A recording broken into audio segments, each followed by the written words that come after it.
What's going on, guys? This is Ross here back with another video for you all today, and today I'm here to just do a quick review reacting to the cast of Australian Survivor versus the World. I kind of said, all around, I'm actually very excited for, honestly. And it's going to be a more of a short season, but again, seeing Survivor players compete against other players from around the globe, that's an exciting prospect. So, just going to be a simple, chill, relaxed video, discuss my thoughts on the cast, and who I'm going to do well, who I'm not going to do well, what I'm excited for the most, and all that stuff. So, let's just get straight to it. And the first count about, of course, is the Australian tribe. We got 7 interesting players, honestly. Some I expected, some like, okay. First up, we have is David Gennett, who was kind of a no-brainer for this cast, honestly. And this is fine enough coming off the heels of DMLD on season 2, which, spoiler for that season, he actually won that season. Again, I don't remember if this was him before or after that season. Correct me if I'm wrong. But um, they proved that he can be a great character and a great presence. I really don't know how he's going to end up doing on this season because, no, he's Golden Boy for a reason, so I really have no absolute clue on how well he's actually going to do, how I wouldn't be surprised he ends up being the first blue on his tribe, but, he's a great character, so, a great presence, so I'm always really excited to see David, and same with George. Again, George is probably the best Australian Survivor character, and probably one of the best Survivor characters ever. And I knew he was going to be a no-brainer for this cast. Honestly, George is one of those characters I feel like no matter how many times be on the show, I'm probably always gonna love, honestly. Like, he definitely is always a presence. He might not be the best player in general, but he's always gonna be a great character and a great presence on any season he's a part of. Like, he pretty much stole the show on both of his seasons. Like, he was pretty much the show still on those seasons. Whether it be on gameplay level and also on a character level. He just has a natural charisma. Like somebody just had a natural fun, energy, and charisma that makes you so want to see what he's gonna do next. So I don't know how far George is gonna make in this season. Like he could actually win this time. I really don't know honestly, but I'm always gonna be excited to see George return. I'm pretty sure we're gonna see him on many future Australian Survivor seasons or any Australian shows in general, because that's just George. George. And then we have Janine from Australian Survivor Champion 15 2. Now, I expect at some point we were going to see Janine return. Too bad I'm kind of surprised she ended up to All Stars, to be honest. But I'm not complaining with Janine coming back, honestly. It's kind of weird for a season like this. But I'm not complaining in general. Again, she was definitely a great power player and shows a great promise and shows has a great ability. But again, when someone she has too big threatening and ended up being blindsided in the final 6. So it's going to be interesting to see what she does this time around. But I'm definitely excited for sure. And then we get to our wild card, which is Sarah who finished 8th in Australian Survivor Champions. Sorry, finished 8th in Australian Survivor 2017. Again, someone else also kind of like big power play during the first half of the season, so no, but a pretty good game actually. It was very impressive for a lot of it. But then ended up making a big move with that 3-2-2 split, and then got voted out afterwards. So just because someone made a big move too soon, and then ended up costing her. But she was still a great presence on that season, so it's gonna be interesting to see what she does this time around. She could be on a wild card, she could actually be winning this season, like who the hell knows. And then we have Kirby from Titans vs Rebels. I did expect a Titans vs Rebel player to be on this season, that's honestly. I think the last video is gonna be either Kirby or Ferris on here. I think it'll probably make sense with a little bit towards towards Ferris, honestly, because he's more of the better playing character. But Kirby is also a great presence in general as well. I think she's kind of more known for her gameplay, whether it's in a good and a bad way, because she's someone that kind of likes to make big moves for like no reason, or likes to do these risks for like really no reason. But yeah, it made for great TV. It made for awesome moments throughout that season. Like it's one of the reasons why that season's so fondly great. And yeah, again, Ten was an amazing season, so it's gonna be interesting to see how Kirby does with this type of cast. And then we get to Luke Taki, who is probably with George, is probably one of the best Australian Survivor characters. Again, he competed on 2017, finished 7th, and he finished 4th on Champions for this too. And from that, he actually also competed on a couple of shows. I know he won the Big Brother VIP season. And I did at least look up that he said some not so great things, honestly. Which, let's just like a little bit, which very fortunate because he is an awesome character. So I really don't know how Luke's gonna do on this season. they should name about Luke. Honestly, I'll say he actually. The funny about Luke, he actually has 3 connections on this season. Like he played with David on Champions 2, where they are basically like side by side, and Luke was doing what didn't involve for him when David got eliminated.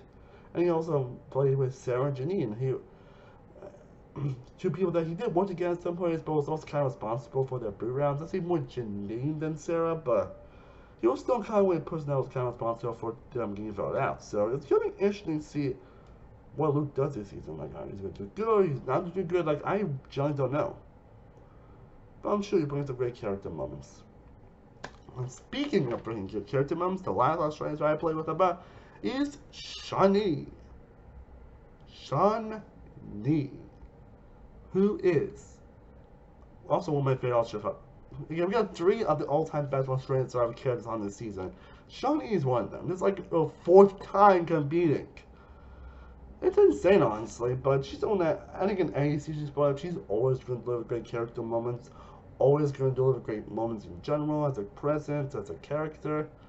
She's just so fun and so likable and just so charismatic. Kind of similar to what I said about George, honestly, and you just kind of enjoy her. It's like, and this is her 4th time, and I believe she's also had a kid after this season, so, you know, maybe this time she could finally end up winning this season, she could finally pull out. I really don't know, honestly. It's one of those, like, anyone's game kind of thing. Like, I really don't really know who's going to win, which is why I'm someone that doesn't really do, like, power rankings or anything, so, anyway, so I really have no idea who's going to win, but, either way, I'm sure China's going to bring great character moments. She's also, again, she's also competing with George, who of course, George was kind of responsible for her blindside and fear of his villains, so it's going to be interesting to see how Delisha plays out. So, again, a lot of dynamics with this Australian tribe. And now we get to the actual world aspect, the 7 players here. And really, the only 2 people I'm not really looking to talk about much are Cassandra and Tommy.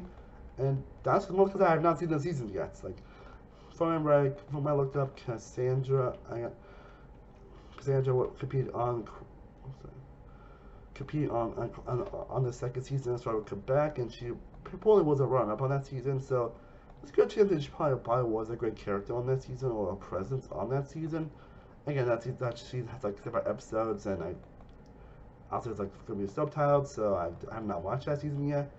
And we also have Tommy, who was on a season outside of Finland, and he was also the runner-up on that season. So again, if you guys, again, I really have no idea how the guys play on this season, so if you guys do know, definitely let me know down below. I really have no idea how well the guys have played on the season, or how memorable they are as characters. I mean, they probably wouldn't be here unless they won, honestly. So if you guys are familiar with the guys, definitely let me know how they are down below. And maybe eventually I might get around to watching these seasons. I'm not sure about Quebec, because that has like 6, because from what I looked up, from what I looked up, there are reportedly like a lot of episodes. It's probably one of those shows that has like a shit ton of episodes, so I don't know how, and I don't know how to find these episodes. At least I've not gotten a chance to look at them yet. So if you guys know how well these guys have played, definitely let me know down below. But now we get to players that I do have a lot to talk about that I am familiar with, and of course talk about the 3 Survivor US players that are playing on this season. And I must have all 3 of these, obviously. Like, first up we have Tony, who, yeah, I really don't know what's going on with Tony. Like, I feel like of all the players, I think Tony doesn't have much of a chance this season. Because, you know, it's Tony, obviously, and it's one thing we learned from the trailers earlier this year. I feel like whenever Tony's going to be on the reality TV, he's probably going to be flame out. He's probably not going to do as great as he did his first 2 times on his times on Counting on Winners Award, because he's always going to be seen as a huge of a threat.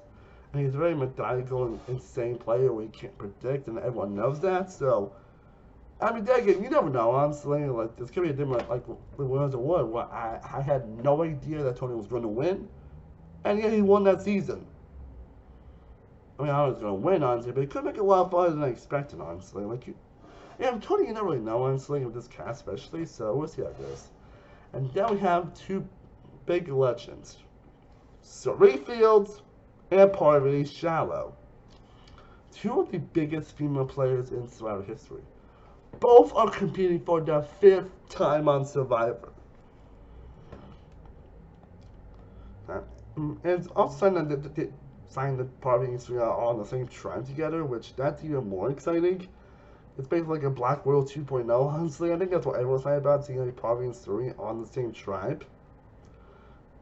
Of course, they are part of the Black Widow Brigade in Micronesia, which is one of the most famous alliances in Survivor history. And seeing this get back together many years later, which one of the they actually do still keep in touch. I think Suri on a podcast that probably has done recently, so it's gonna be exciting to see how well this guys play together. I mean, I'm sure they'll probably be a duo. Who knows? Like, I really have no idea, honestly, but who knows? Maybe this season we're gonna might get a Serene win. I think that's what all for when there was 3 people on Survivor. That are we finally going to get a Serene win, or is she going to continue to get screwed over? Well, this is her last time she could be on Game Changers with the advantage again, which it's a story for another day. Probably a moment I just hate so much. It's kind of screwed the Serene, but yeah, anytime Serene appears on reality TV, I'm always gonna be excited, and same with Parvati as well. Probably is probably the last time I'm gonna see Parvati on TV, but I can never take those very seriously because, well, they always say that, and then they continue to compete, so I can never take those seriously. And that's just what I've seen, honestly. It's I don't know anything else, like, you know how it is, but sorry, but anyways, I am excited to see both Parvati and Suri on the season, and I'm probably just kind of praying for a Suri win, but then again, you never really know. And then we got the last 2 players, which are two winners, one from South Africa and one from New Zealand, and both I'm excited for. The first one that we have is Rob Bentley, the winner of Survivor South Africa Island Secrets. Again, I really have no idea how Rob's going to do on this season, because he's probably the least he's probably the least connected on this cast, honestly.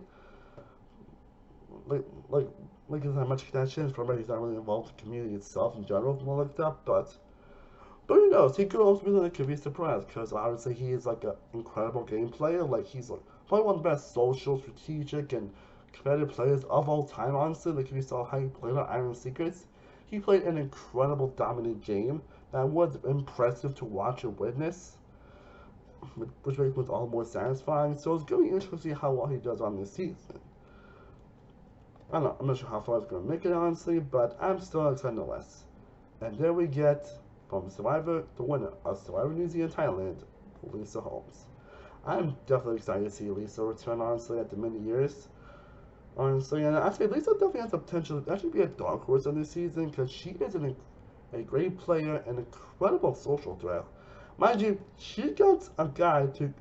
She was responsible for that impressive round 6 round, where basically she got someone to follow someone he actually knows in the real world, because that he knows like 2 people that end up actually knowing each other in the real world, and he got one of them to vote him at that person out. Like, it takes incredible social skills to actually do that. That was also a great character and presence in general. Like, I feel like it could probably be a big dark horse on this season, because one that could probably wouldn't expect to win, but someone that could like, oh, based on potentially someone that could surprise us with a win. And again, she definitely proves to be a great social player and social threat, so I'm definitely very excited to see what she does on this season.